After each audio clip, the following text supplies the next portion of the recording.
Jos nakama, selamat datang di Lifestyle Anime. One Piece Chapter 1095 sudah rilis versi lokalisasinya. Inilah saatnya Mimin untuk mereview sekaligus menganalisis One Piece Chapter 1095. Sebelum masuk dalam videonya, jangan lupa klik tombol like-nya. Hayo, udah belum? Like dari kalian akan menambah kesegaran dari boba-boba uhuy yang akan kalian santap setiap harinya. One Piece Chapter 1095 mendapatkan judul Sebuah Dunia yang Tak Layak Untuk Ditinggali, di mana judul pada chapter kali ini merujuk pada masa lalu Kuma yang benar-benar sangat menyedihkan.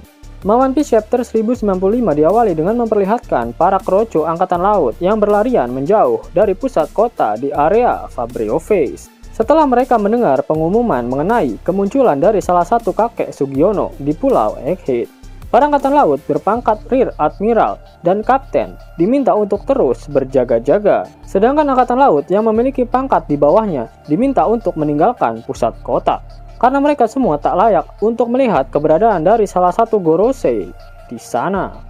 Para kroco angkatan laut bertanya-tanya bagaimana caranya salah satu petinggi dunia itu bisa tiba-tiba berada di Pulau Egghead.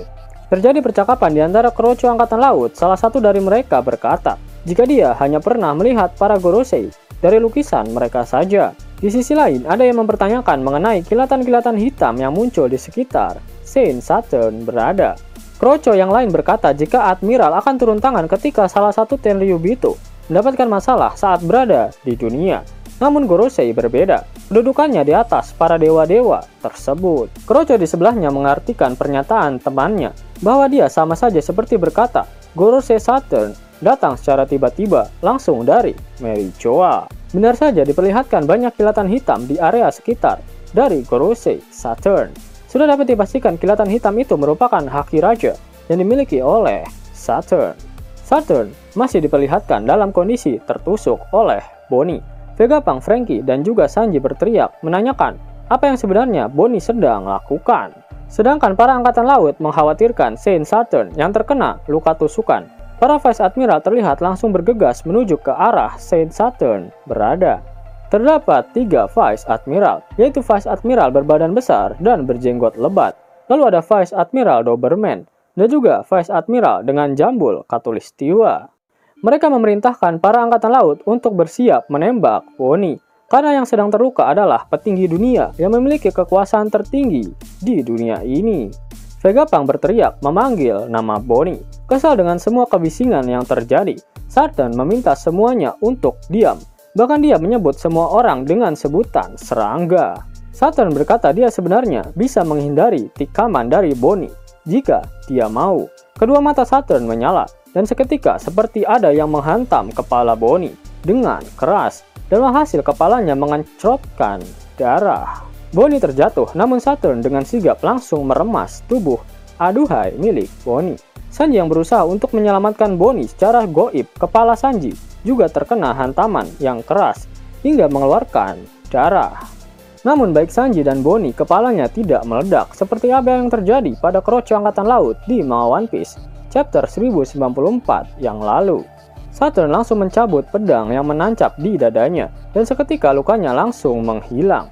Bahkan kejadian itu membuat Franky terlihat sangat terkejut. Pemakan buah iblis Zoan memang memiliki tingkat pemulihan diri yang cepat. Namun kemampuan Saturn ini lebih kepada kemampuan untuk beregenerasi. Benar-benar sangat membantengkan. Di sisi lain, Sanji terlihat rebahan sembari batuk darah setelah kepalanya dihantam secara goib oleh Saturn. Para angkatan laut langsung bergegas dan mengambil kesempatan ini untuk segera menangkap Dr. Vegapunk. Namun Saturn memerintahkan mereka semua untuk berhenti bergerak. Dia menginstruksikan agar mereka tak usah terburu-buru karena Vegapunk dan yang lainnya sudah tak memiliki jalan untuk melarikan diri. Perintah Saturn ini juga berlaku pada Kizaru.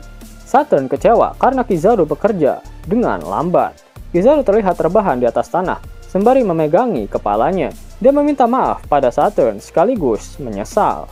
Kizaru berkata jika dia sepertinya tak bisa bergerak untuk beberapa waktu ke depan. Saturn memaafkan Kizaru karena dia tahu alasan mengapa Kizaru kesulitan untuk menyelesaikan misinya.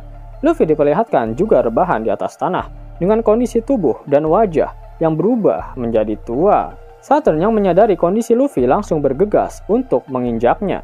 Namun Franky dengan sigap menggunakan teknik strong right untuk meninju Luffy agar kaki Saturn tak mengenainya.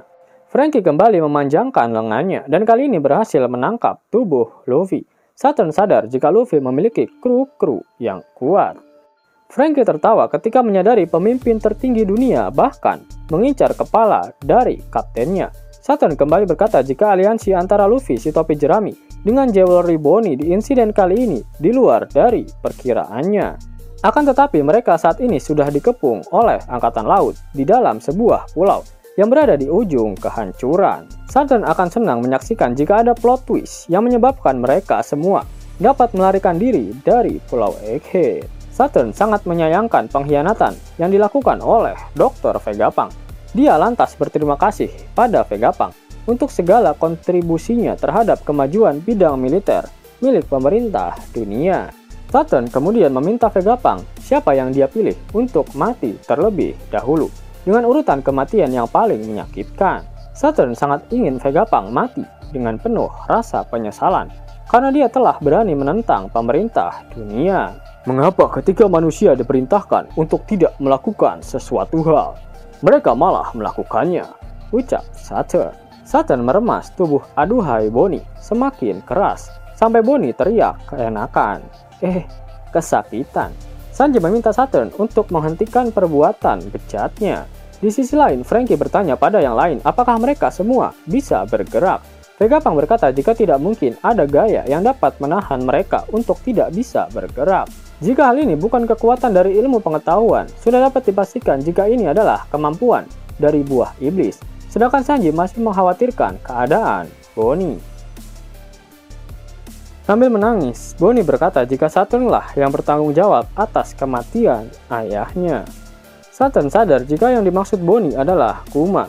Dia terlahir sebagai seorang budak, sisa-sisa dari ras yang telah melakukan kejahatan besar di masa lalu. Satu-satunya yang tersisa dari ras yang sudah dimusnahkan, yaitu ras Buccaneer. Vegapunk terlihat terkejut ketika mendengar perkataan dari Saturn. Kemudian diperlihatkan kilas balik milik Bonnie saat dia bersama dengan ayahnya. Kuma menceritakan sejak kecil, dia sangat ingin menjadi seorang pahlawan. Pahlawan yang memberikan kebebasan pada orang-orang yang berada dalam penderitaan, sama seperti sang pejuang kebebasan, Nika. Di saat yang bersamaan, Saturn memerintahkan seluruh angkatan laut untuk membidik kepala Bonnie menggunakan senapan. Kembali ke kilas balik milik Bonnie. Bonnie menanyakan siapa itu Nika. Kuma menjawab dia sangat mengagumi sosok Nika. Di saat kedatangannya, Nika akan berdansa dan memperlihatkan senyuman di wajahnya. Kuma memperlihatkan tarian Nika pada Bonnie diiringi alunan dangdut koplo yang coba Kuma dendangkan. Dum dut dada, dum dut dada. Sanji berteriak agar Saturn melepaskan Bonnie. Dan Vegapunk menambahkan jika Bonnie hanyalah anak kecil. Bonnie sudah pasrah. Dalam ingatannya, dia bertanya pada ayahnya, apakah Nika juga akan membebaskannya? Tentu saja, jawab Kuma. Kilas balik kembali diperlihatkan. 47 tahun yang lalu, di kerajaan Sorbet di perairan South Blue, diperlihatkan Kuma yang baru saja brojol dari perut ibunya. Ayah dan ibunya terlihat sangat senang, dan ibunya langsung memberi nama bayi itu dengan nama Kuma. Sang ayah sempat berbicara dengan dokter yang membantu persalinan istrinya. Sang dokter berjanji jika dia tak akan membocorkan informasi mengenai tes darah dari Kuma. Namun ternyata pihak pemerintah dunia juga mengawasi rumah sakit yang ada di sana. Informasi darah Kuma bocor, sehingga keluarga Kuma harus hidup dalam pelarian. Namun akhirnya mereka berhasil ditangkap. Ayah Kuma mengatakan hanya dia yang merupakan ras Buccaneer Tulen, dan istrinya hanyalah manusia normal, sehingga dia meminta agen pemerintah untuk melepaskan anaknya. Pemerintah dunia tak sebaik itu. Mereka akhirnya menangkap mereka semua dan menjadikannya sebagai budak di Merijoa. Terlihat ayah Kuma yang berlumuran darah dan kepalanya penuh dengan perban. Kuma kecil diperlihatkan diperbudak oleh para Tenryubito, di mana dia diperintahkan untuk membawa barang-barang yang sangat berat. Para Tenryubito terkesima dengan kekuatan dari budak ras Buccaneer. Bahkan anak sekecil Kuma mampu melakukan hal yang sangat membagongkan. Ada juga di saat Kuma kecil dipecut oleh majikan Tenryubito-nya. Dan juga ketika saat Kuma menangis, majikannya mengancam untuk menembaknya jika dia terus membuat kegaduhan. Suatu momen Kuma kembali bertemu dengan ayahnya Ayahnya bertanya bagaimana kabar Kuma. Kuma menjawab jika dia mendapatkan majikan yang baik, dan dia beruntung bisa mendapatkan majikan seperti itu. Padahal baik Kuma dan ayahnya, keduanya sama-sama babak belur. Ayahnya memberitahu Kuma jika ibunya sudah meninggal, dan dia sudah berada di surga. Kuma menangis dan ayahnya pun juga ikut menangis. Dia meyakinkan Kuma jika ibunya saat ini sudah berada di tempat yang lebih baik. Kemudian diperlihatkan momen ketika Kuma menangis dengan sangat keras. Dia lalu teringat perkataan dari ayahnya. Ayahnya berkata, Kuma adalah sosok yang kuat. Dia pasti bisa bertahan dan melanjutkan hidupnya. Namun saat itu jika bisa memilih, Kuma lebih memilih untuk mati. Ayahnya kemudian berkata jika pejuang kebebasan akan datang dan dia akan menyelamatkan Kuma. Kuma lalu mempertanyakan siapakah sosok yang dimaksud oleh ayahnya. Ayahnya kemudian menceritakan tentang Dewa Matahari Nika, nama dari pejuang legendaris yang diceritakan turun-temurun oleh ras Buccaneer. Suatu saat Nika akan membawa semua orang ke lautan bebas di bawah sinar matahari. Nika selalu tertawa dan bergerak sesuai ritme alunan dangdut koplo, dan dia juga membuat orang tertawa. Ayahnya Kuma lalu memperagakan bagaimana tarian dan alunan dangdut koplo yang dimiliki oleh Nika. Namun seketika dia ditembak mati di hadapan Kuma oleh Tenryubito karena dianggap terlalu berisik. Kemudian kilas balik kembali diperlihatkan tepatnya 38 tahun yang lalu. Juru bicara dari para Tenryubito menjelaskan bahwa setiap 3 tahun sekali Tenryubito turun dari Merijoa dan melakukan permainan berburu manusia di pulau yang tidak berafiliasi dengan pemerintah dunia.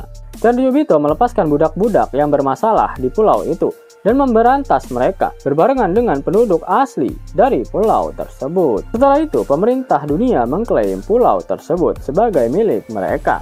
Pulau yang dipilih Tenryubito untuk tahun itu adalah God Valley, yang terletak di perairan West Blue, tanah dengan banyak sumber daya berharga yang berani menggunakan kata dewa dalam namanya. Terlihat ada beberapa peti harta karun yang berada di atas panggung. Sepertinya salah satu dari peti itu berisi buah iblis Mythical Zoan Naga yang dimakan oleh Kaido. Karena Big Mom pernah berkata jika dia mendapatkan buah iblis tersebut dalam insiden God Valley. Raja God Valley mencoba menghentikan para kaum naga langit tetapi dibunuh oleh Saint Garling. Permainan tahun ini belum dimulai, tetapi Garling adalah orang yang Tenryubito harapkan sebagai sang juara. Meskipun Garling mendapatkan pengurangan poin sebesar 10.000 sebelum pertandingannya dimulai karena telah membunuh Raja God Valley. Namun para Tenryubito merasa hal itu sudah cukup untuk membuat pertandingan nanti akan berjalan seimbang. Garling muda sangat tampan dengan rambut setengah bulan sabit tanpa janggut dan wajahnya sama persis seperti wajah Akagami no Chieki. Banyak Tenryubito terpesona kepadanya. Menariknya, Garling sudah menjadi bagian dari Kesatria Dewa saat 38 tahun yang lalu, di mana saat ini Vigarland Garling menjadi pemimpin tertinggi dari Kesatria Dewa. Saturn juga berada di God Valley. Dia terlihat persis sama seperti dalam waktu sekarang. Saturn menerima berita bahwa budak anak dari ras Buccaneer yang melarikan diri telah ditangkap. Apakah para Gorosei dan Im Sama memiliki keabadian? Karena penampilan fisik mereka sama sekali tidak berubah. Hal mengenai keabadian ini juga pernah disinggung oleh Ivankov ketika Sabo menceritakan perihal Im Sama padanya. Di halaman terakhir pada chapter kali ini diperlihatkan bahwa Kuma sedang ditarik oleh budak lain di lapangan. Bagian ini adalah kelanjutan dari kilas balik yang dilihat Bonnie di One Piece chapter 1074. Ternyata Tenryubito memerintahkan 10 budak lain untuk menjaga Kuma. Jika Kuma yang kabur tidak berhasil mereka temukan kembali, maka mereka akan dihabisi oleh Tenryubito tersebut. Kemudian tiba-tiba muncul 2 bayangan dari seseorang yang berada di atas tebing. Seseorang berkata, "Hihau, berhenti kalian di sana. Kalian pasti ras Buccaneer kan? Bintang di pertandingan ini. Saya mengerti apa yang mereka maksud. Kalian memang besar." Mereka bilang darah Giant mengalir di dalam dirimu. Kemudian diperlihatkan secara jelas bahwa 2 bayangan misterius itu adalah 2 budak yang juga masih seumuran bocil FF. Salah satunya adalah Emporio Ivankov muda, dan satu orang lagi adalah gadis bernama Ginny. Ivankov terlihat cukup mirip dengan penampilan dewasanya. Ginny adalah seseorang gadis dengan rambut pendek yang tersenyum dan sedang makan sepotong daging. Ginny berkata, "Bukankah abangku di sini sangat besar?" "Hanya wajahnya saja. Tunggu, itu bukan masalahnya. Bodoh." teriak Ivankov. Ivankov berbicara dengan Kuma dan dia pun berkata, "Saya memilih untuk hidup. Bagaimana denganmu?" Yap, itulah review untuk One Piece Chapter 1095. Selanjutnya Mimin akan sedikit menganalisis untuk One Piece Chapter 1095 kali ini.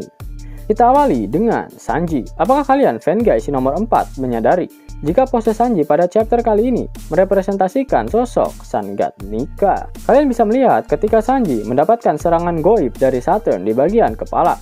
Dan saat Sanji rebahan sembari memegang kepalanya. Yap, berbicara mengenai Sun God Nika, mengapa Luffy yang berubah menjadi tua tidak langsung kembali ke wujud Nika? Seperti saat bertarung melawan Kaido. Jika kalian perhatikan lebih seksama, terdapat sedikit perbedaan dalam chapter kali ini.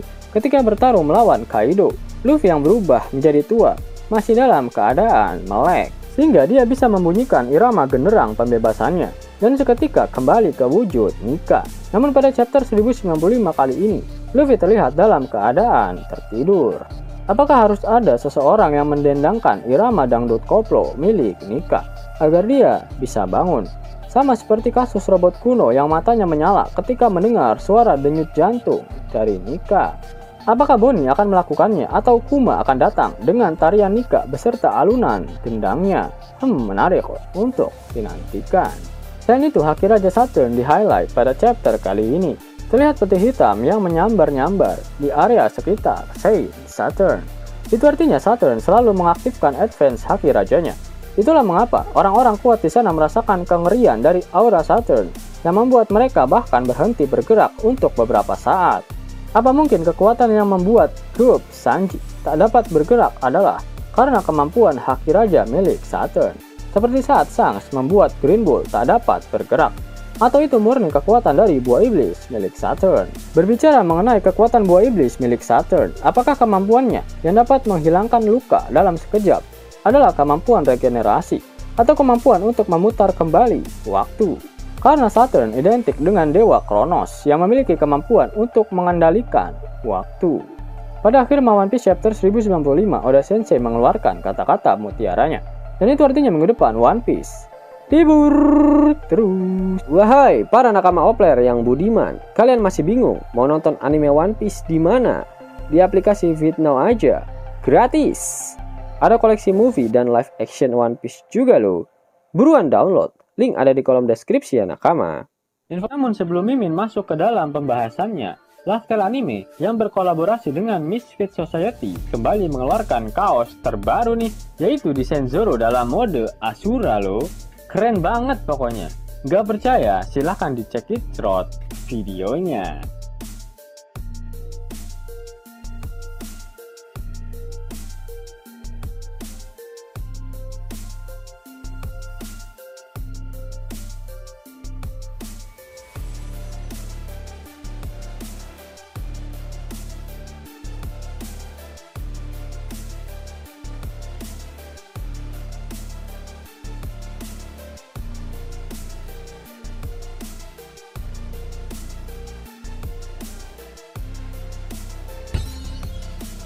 Bagaimana? Keren kan? Bagi kalian nakama Opler, terutama para fan gaynya Babang Marimo, kudu wajib harus punya baju ini. Gaskan, link pemesanan ada di kolom deskripsi. Yos nakama, itulah video review sekaligus analisis untuk One Piece Chapter 1095. Jika kalian menyukai video ini, jangan lupa klik like, share, dan subscribe channel ini ya, agar nakama semua tak ketinggalan info menarik seputar One Piece. Arigato.